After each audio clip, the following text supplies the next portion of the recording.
Hi guys, welcome to Money Theory. Because Biden's student loan forgiveness program is starting, it's a good video to talk about student loans and college education and debt forgiveness. Let's get started. The total outstanding federal student loan debt is about $1.6 trillion. And remember our video about government wastage, talking about how big $1 trillion is.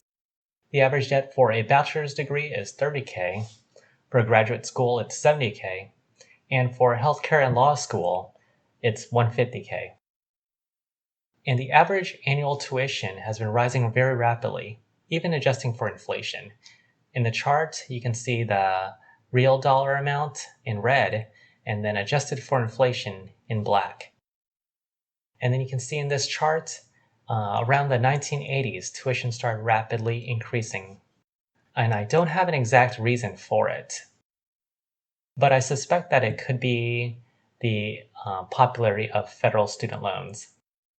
Most of the student loans has been federal student loans, but there are also some private companies.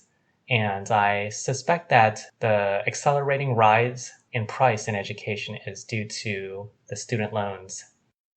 Remember that in our supply and demand chart, when you increase demand, you increase price. Student loans allowed for more access to education, and more access increases demand. Look at the chart on the right. When the demand chart increases, it shifts to the right, and that increases the point from P1 to P2. My gripe about student loans is that there's no choice in choosing the student loan provider when you're choosing federal loans. You're automatically assigned the servicer, so that eliminates the ability to price shop. So the loan companies don't directly compete with each other for your service. All you can do is just choose the amount of loans that you want.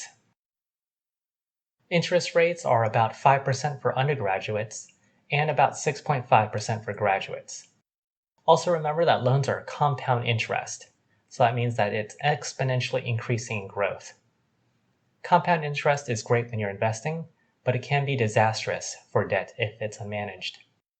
And loans can be either subsidized or unsubsidized. Subsidized loans do not accrue interest while you're in school, while unsubsidized loans start to increase and accrue interest the moment you get the loan.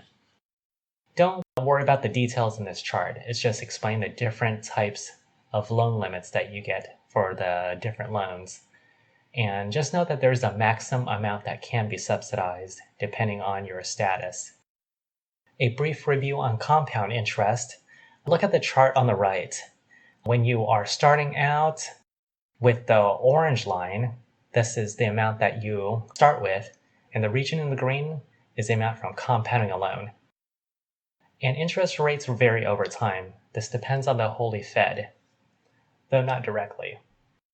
Tuition also varies with the type of college, whether you're choosing community college, or public university, or private university. The chart in the right is the price per semester on average. So one of the most important things you want to ask yourself before you start college is, what is your goal in a career? What training and education do you need? And whether you should do trade school or a college degree. So this is a difficult question when you're a high school student because you're young, you have barely gotten to explore the world and learn about finances. And to understand what you want to do for the rest of your life is extremely overwhelming. But rest assured, it's still a difficult question for people in the middle of their career when they consider career changes. Now let's move on to some general personal finance advice. Avoid for-profit schools. It's far too expensive, and there are cheaper alternatives by choosing the public, non-for-profit schools.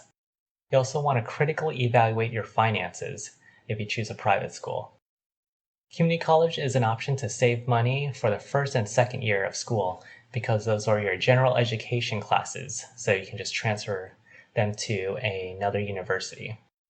You also want to critically evaluate your finances if you choose graduate school, because that is more time that you are not working, and you're also accruing more expenses by going to more schooling. Remember that time is money, so the longer you're in school, the more tuition you pay. So you want to be decisive with your major and career in the beginning. You don't want to change majors while you're in the middle of school, or else you'll just end up wasting your time and spending more time in school. So critically evaluate if you really want to double major or minor, and if it is worth the extra time and tuition. Don't have a cosigner on your loans. Don't drag your parents into debt. So don't get the Parent Plus loans. You want to just take it under your name.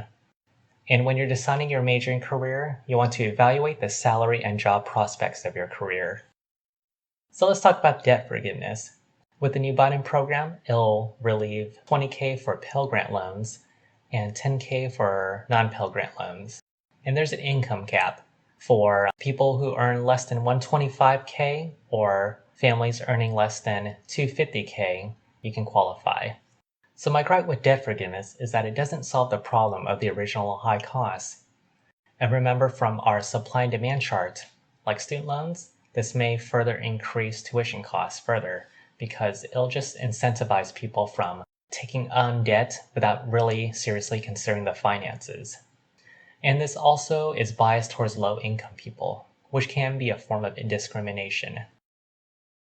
And just like we said earlier, because it may increase the price of things, this is an inflationary policy. And as you know, we are currently struggling with inflation globally and locally through the nation. Inflation happens when there's helicopter money handed to people without producing value. And this also increases government spending, and the nation is currently experiencing large amounts of national debt. This program will cost the nation $30 billion annually over the next decade. Hi guys, I hope you enjoyed our video. If you'd like to support our channel, you can check out our Patreon or buy me a coffee. Be sure to also check out our Instagram and YouTube accounts, and to comment, like, and subscribe. Thanks for watching.